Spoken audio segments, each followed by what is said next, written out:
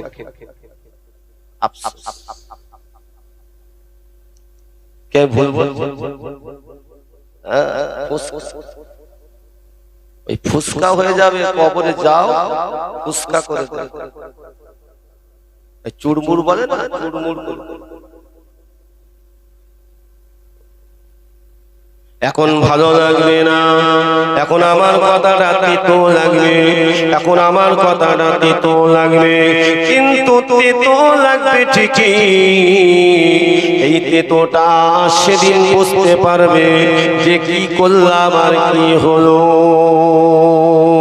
আপনার আমার যৌবন আল্লাহ দিয়েছেন, আমার আল্লাহ সংরক্ষণ করতে বলেছেন। আপনার আমার অর্থ আল্লাহ দিয়েছেন, আমার আল্লাহ সঠিক জায়গায় ব্যয় করতে বলেছেন। আপনার আমার শরীরের শক্তি আল্লাহ দান করেছেন, আল্লাহ পাক এই শক্তিটাকে আল্লাহ সঠিক জায়গায় ব্যয় করতে বলেছেন। কিন্তু আমি আপনি দুনিয়ায় আল্লাহ ছেড়ে দিয়েছে বলে ইচ্ছা মতো কাজ করলাম, জীবনটাকে বরবাদ করে দিলাম, জীবনটাকে শেষ করে দিলাম।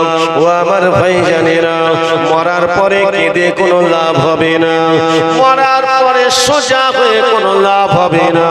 যদি সোজা হতে হয় মরার আগে সোজা হয়ে যান, সোজা যদি হতে হয় মরার আগে সোজা হয়ে যান। ও আমার ভাইজানেরা, ও আমার মুরব্বি আব্বা জানেরা, তাই আমি আপনাদের হাত জোর করে বলে দিয়ে যাই, আপনারা আমার মহব্বতি ভাই, আপনারা আমার মহব্বতি আমার আব্বা জান, আপনারা আমার মুরব্বি। হে পর্দার সিনা মায়েরা বোনেরা, আপনারা আমার মা বোন, আল্লাহকে ভয় করুন, নিজের শরীরকে হেফাজত করুন, নিজের শরীরকে হেফাজত করুন। কেননা খাতুনে জান্নাত ফাতেমা জোহরার সঙ্গে যদি আল্লাহ দয়ার জান্নাতে যদি যেতে চান, খাতুনে জান্নাত ফাতেমা জোহরার আদর্শ মানা লাগবে, ঠিক না? আম্মা জান আয়েশা সিদ্দিকা রাদিয়াল্লাহু তাআলা আনহার সঙ্গে যদি আল্লাহ দয়ার জান্নাতের আশা যদি করতে চান, আম্মা জান আয়েশা সিদ্দিকা রাদিয়াল্লাহু তাআলা আনহার আদর্শকে ফলো করুন, আম্মা জান আয়েশার আদর্শকে ফলো করুন। খাতুনে জান্নাতের কথা বলি আর মা আয়েশার কথা বলছি, শোনেন। এ আমার ভাইজানেরা, খাতুনে জান্নাত হযরত ফাতেমা জোহরা রাদিয়াল্লাহু তাআলা আনহা, তিনি তো নিজের প্রাণের স্বামীকে বলেছিলেন, স্বামী গো, আমার এই চেহারাটা দুনিয়ার কোন পর পুরুষ দেখতে পাইনি। শুধু তাই নয়, মায়েরা বোনেরা পর্যন্ত দেখতে পাইনি, এতটা পতলা করেছিলেন। খাতুনে জান্নাত বলেছিলেন, আমি মারা গেলে মদিনা শরীফে যেন বাড়ি বাড়ি খবর দেবেন না, আমি ফাতেমা, আমাকে আমাকে রাতের অন্ধকারে বিশিষ্ট কয়েকজন সাহাবীকে নিয়ে ওই জান্নাতুল বাকিতে দাফন করে দেবে। ও আমার ভাইয়ানেরা, হযরত ফাতেমা তো যারা বলেছিলেন আমার কবরের নিশানা রাখবেন না, তাহলে তারা অনুভব করবে আমি ফাতেমা এমন লম্বা ছিলাম। ও আমার ভাইয়ানেরা, হযরত ফাতেমা তো যারা কেন বলেছিলেন খাতুনে জান্নাত ফাতেমা তো যারা এই জন্য বলেছিলেন ওই মদিনার মায়েরা বোনেরা ছুটে আসবে আমি ফাতেমার মুখটা দেখার জন্য, আমি ফাতেমার চেহারাটা দেখার জন্য। আমি ফাতেমা মারা গেলে ওরা যদি আমার চেহারাটা দেখে নেয় তাহলে ওরা মদিনা শরীফে বাড়িতে বাড়িতে ওরা প্রচার করতে থাকবে, গল্প করতে থাকবে যে আল্লাহ নবীর বেটি ফাতেমা এরকম লম্বা ছিল, এরকম শরীর ছিল। আল্লাহর দরবারে আমি ফাতেমা জবাব দিতে পারবো না।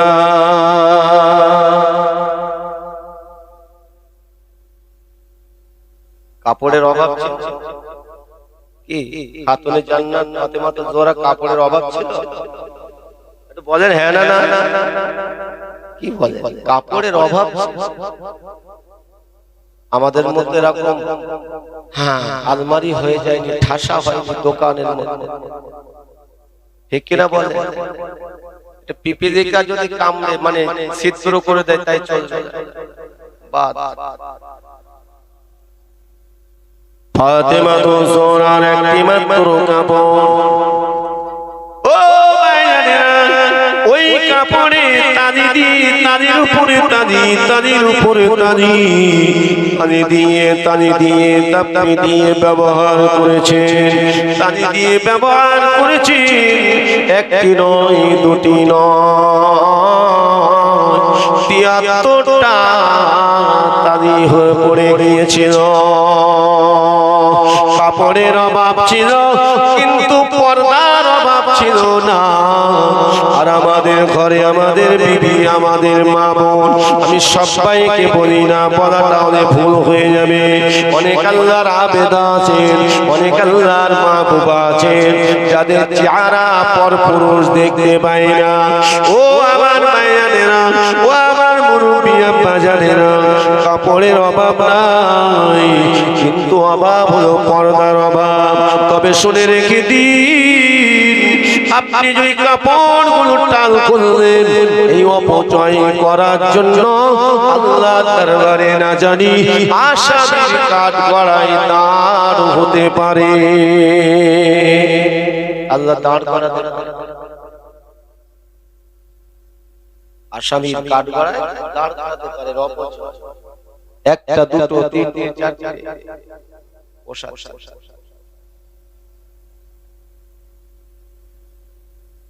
কি বলবো নসিহত ভাই, আপনারা কষ্ট পাচ্ছেন সমাজে।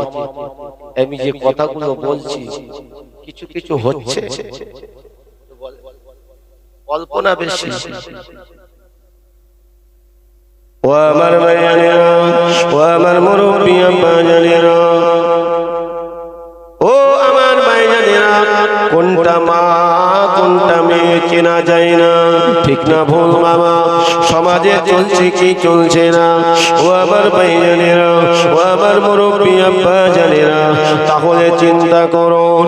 ও আমার ভাইজানেরা, বরকত কিভাবে আসবে ঘরে? বরকত কিভাবে আসবে? আল্লাহর ওই বান্দি যদি আবেদা হয়, আল্লাহর বান্দি যদি কোরআন পড়নেওয়ালা হয়, আল্লাহর বান্দি যদি নামাজি হয়, ওই ঘরে আল্লাহ বরকত দান করে। আর যে ঘরের মায়েরা বোনেরা বেয়াদব হয়ে যায়, বেয়াদব বেনসিব, যার মধ্যে আদব নাই, তার উপরে আল্লাহ পাকের রহমত নাই। যে যুবকটা বেয়াদব বেনসিব, তার নসিব ভালো নয়। বেয়াদব বেনসিব, বেয়াদবের উপরে আল্লাহ পাকের রহমত নাই। যার উপরে আল্লাহর রহমত রহমত নেই, এবার নিজে ভাবে তাহলে আমার আল্লাহ কি আপনার আমার প্রতি খুশি হবে? না না না না, ওই আপনার ঘরে শান্তি থাকবে না, শান্তি থাকবে না। আপনার ঘরে যতই সুখ থাক না কেন, টাকা থাক না কেন, অর্থ থাক না কেন, কিন্তু শান্তি আসবে না। শান্তি যদি আসতে হয়, শান্তি আল্লাহর কোরআনে আছে। আপনি যখন কোরআন পাক আপনি খুদে যখন তেলাওয়াত করবেন, বিসমিল্লাহির রহমানির রহিম,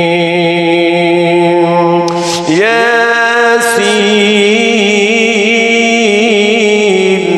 ওয়াল কুরআনিল হাকীম ইন্নাকা লামিনাল মুরসালিন আলা সিরাতিন মুস্তাকিম তানজিলাল আজিজির রহিম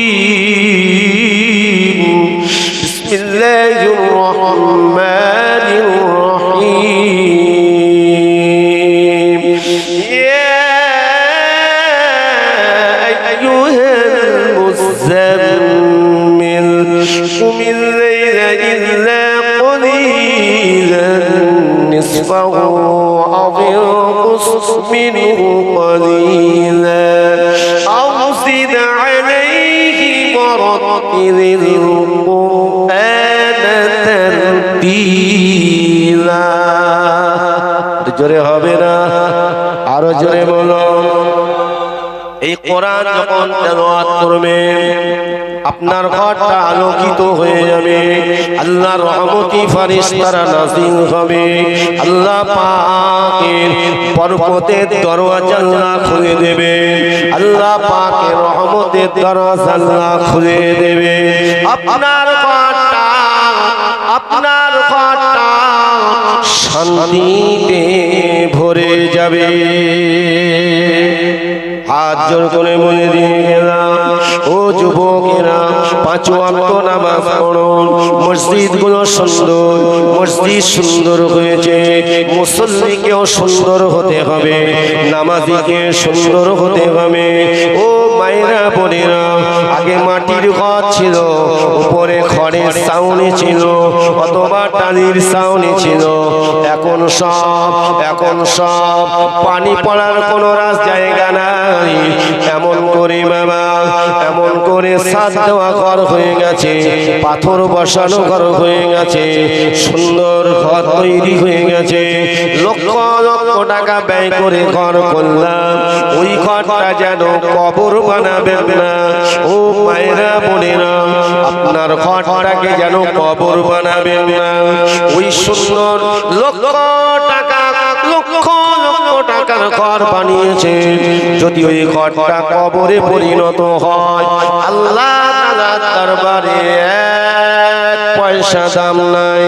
শুনে রেখে দিন, জেনে রেখে দিন, কেননা বাবা, যে ঘরে আল্লাহর রহমত নাই, যে ঘরে আল্লাহ পাকের রহমত নাই, ওই ঘরের কোনো মর্যাদা নাই। মায়েরা বোনেরা, 5 ওয়াক্ত নামাজ পড়বেন, পর্দার সঙ্গে থাকবেন, আর সকাল সন্ধ্যা আল্লাহর কোরআন তেলাওয়াত করবেন, আল্লাহর কাছে বেশি বেশি তওবা ইস্তিগফার পড়বেন, কেননা আল্লাহ পাক তওবাকারীকে বড় পছন্দ করেন। আর নিজের প্রিয়জন, আপনজন, আব্বা মা, দাদু দাদি, নানা নানি, মাই মুরব্বি যারা কবরে গেছেন, তাদের জন্য সকাল সন্ধ্যা 2 হাত তুলে আল্লাহ পাকের দরবারে রোনা জারি করে দোয়া করবে। যদি গভীর রাতে সবাই ঘুমিয়ে পড়েছে, আপনি যদি একাকিনী আল্লাহ দরবারে 2 হাত তুলে দোয়া চান, ওই গভীর রাতের দোয়া আমার আল্লাহ পাকের দরবারে কবুল হয়ে যাবে।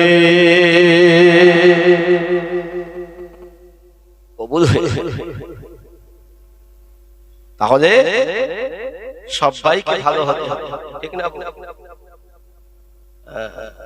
কাগজ নিয়ে ছোটাছুটি হয়, কোন মানুষ বলে কেউ শান্তি, সবাই সবাই ছোটার এখনো কিচ্ছু হয়নি বাবা। আল্লাহর হয়ে যান, পরিপূর্ণ আল্লাহর হয়ে যান, আল্লাহ আপনার আমার হয়ে যাবে। জোরে বলে সুবহানাল্লাহ। আর একটু জোরে বলা যাবে না সুবহানাল্লাহ? নারে তাকবীর, নারে তাকবীর। একটু মহব্বতে দরুদ আল্লাহুম্মা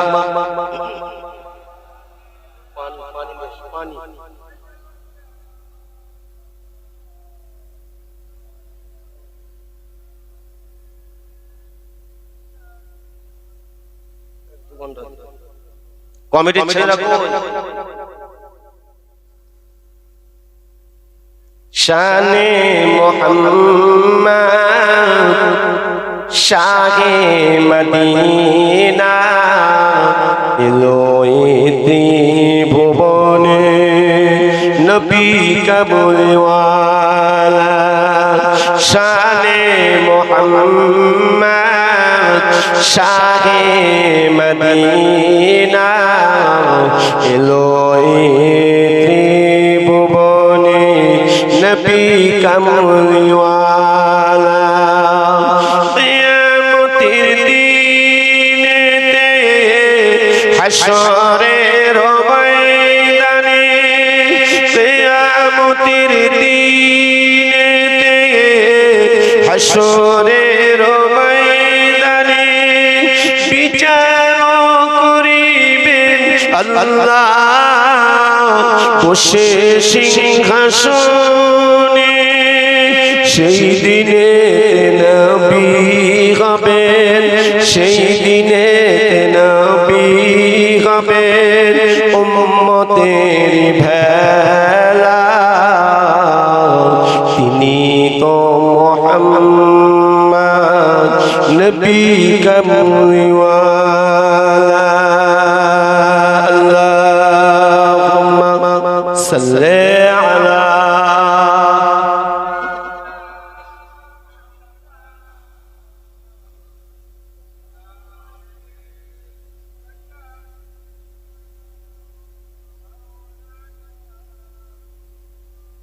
এই মাহফিল কি এবারে শেষ না আগামীতে হবে?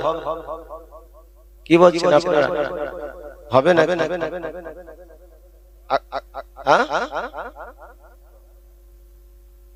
গত বছরে যারা ওয়াদা করেছেন সবাই দিয়েছেন। এই ওয়াদা করে, ওয়াদা যদি খেলাফ কেউ করে, আল্লাহ রাসূল কি বলেছেন? সে আমার প্রকৃত খাঁটি উম্মত নয়। আমি তো আপনাকে জোর করে বলছি না যে আপনার দিতে হবে, ঠিক না বল? অত সহজ না।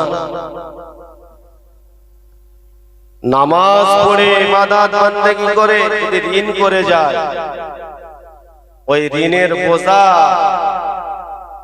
ঘাড়ে চাইতে হয়তো নামাজের ভাগটা দিয়ে দিতে। ঋণ খুব মারাত্মক জিনিস।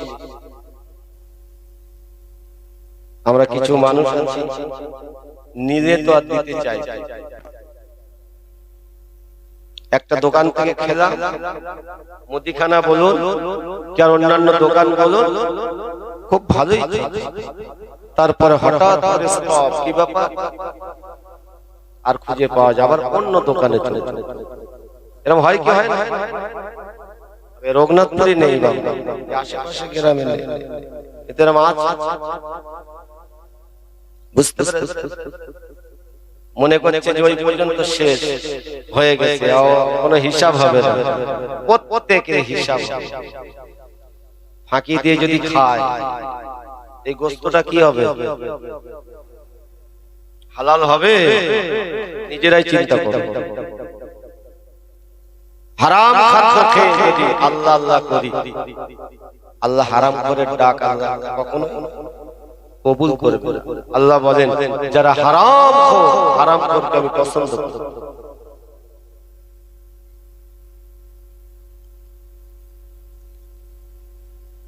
এই মাহফিল আবার আগামী বছর হবে না? হ্যাঁ না বলেন? হবে? বলেন ইনশাআল্লাহ। জোরে বলেন ইনশাআল্লাহ। নারায়ে তাকবীর।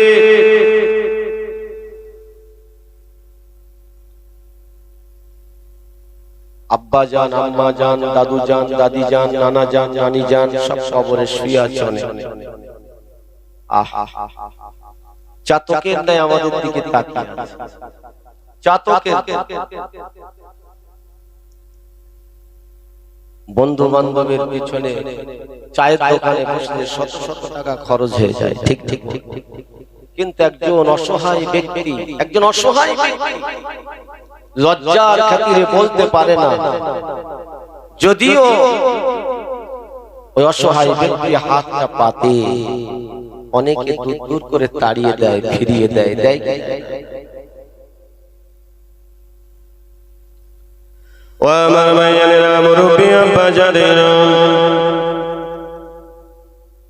এমনি তো সময় হয় না আব্বা মায়ের জন্য দোয়া করতে, পূর্বপুরুষদের জন্য দোয়া করতে। আজকে মাহফিলটা যদি না হতো, না জানি আমরা কোথায় থাকতাম, ঠিক কিনা?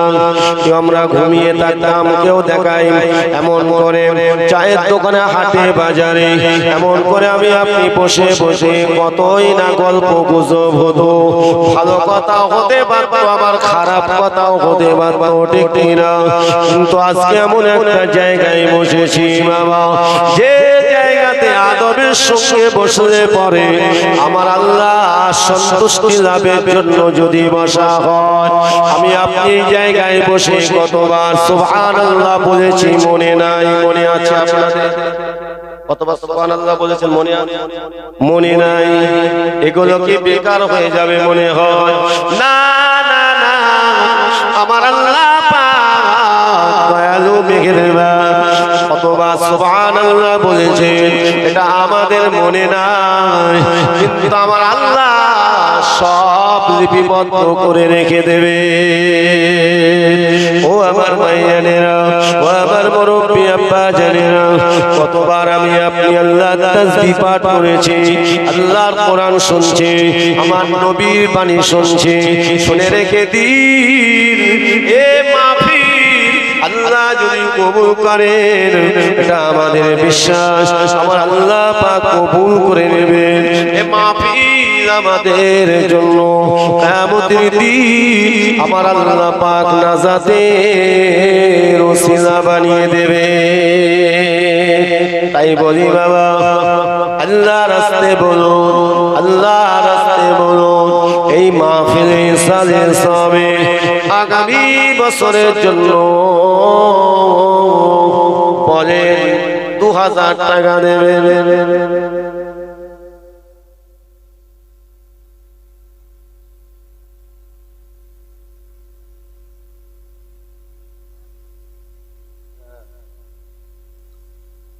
আমার খলিল ভাই বললেন আমি 2000 টাকা দেব। আল্লাহ পাক আপনি দানকে কবুল করুন। আমার ভাই আব্বা জান দুনিয়ায় নাই, আব্বা জানের কবরটা জান্নাতের টুকরা বানিয়ে দিন, ওনার আম্মা জানে হায়াত কিসমত দারাজ করে দিন। যে কাজ কারবার করে ওই কাজ কারবারে উন্নতি দিন। জোরে বলুন আমিন। আমাদের জব্বার উনি বললেন আমি 500 টাকা দেব।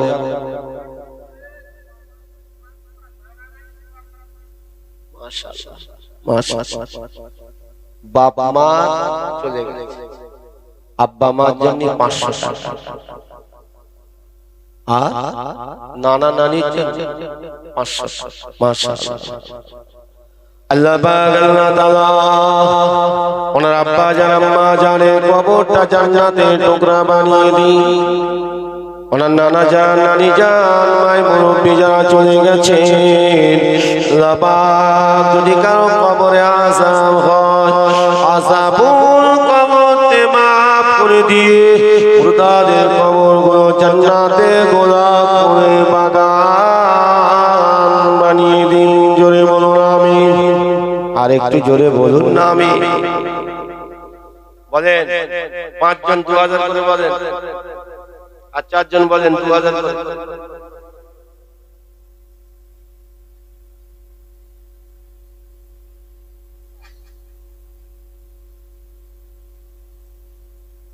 আমাদের এই বাচ্চা আমাদের এই সন্তান কিছু কাল আগে কয়েক মাস আগে অ্যাক্সিডেন্টে মর্মান্তিকভাবে আল্লাহ তাকে সাড়া দিয়ে চলে গেছে শেখ রবিউল ইসলাম আল্লাহ পাক এটাই তো দুনিয়া বাপ মায়ের কোলে সন্তান চলে যায় সন্তানের কোলে বাপ মা চলে যায় আল্লাহ পাক এই রবিউল আমাদের কলিজার টুকরা আল্লাহ গো দুনিয়ার বুক থেকে বিদায় হয়ে চলে গেছে তারা জনম দুঃখিনী মা গর্ভধারীর মা সন্তানের জন্য 1000 টাকা নগদ দান করেছে আল্লাহ পাক মরহুম রবিউল ইসলামের কবরটাকে আপনি জান্নাত